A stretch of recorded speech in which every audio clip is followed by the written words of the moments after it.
The word genius is thrown around a lot with wanton abandon.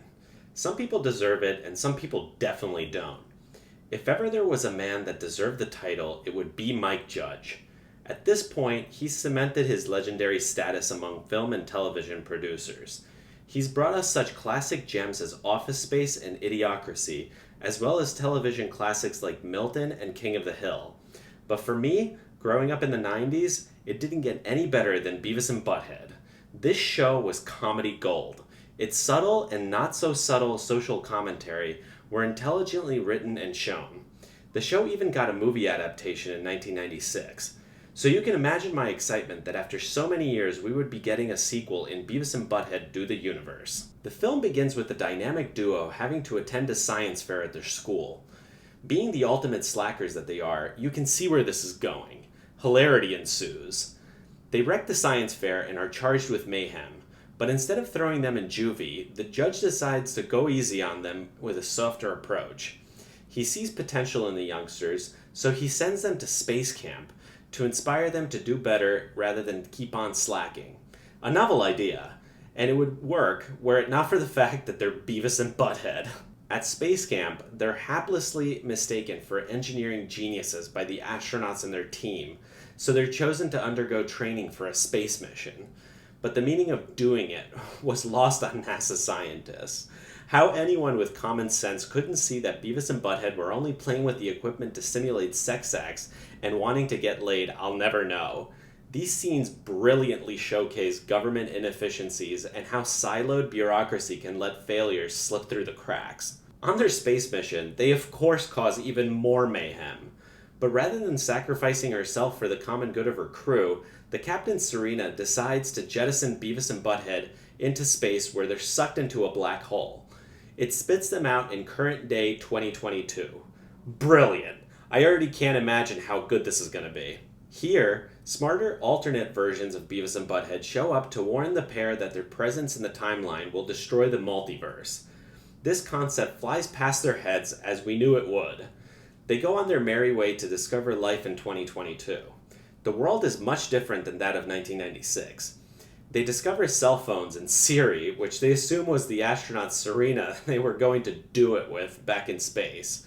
Beavis conversing with Siri was absolutely bonkers. In another scene, the pair wander onto a college campus, and this is when the genius of Mike Judge is truly exhibited.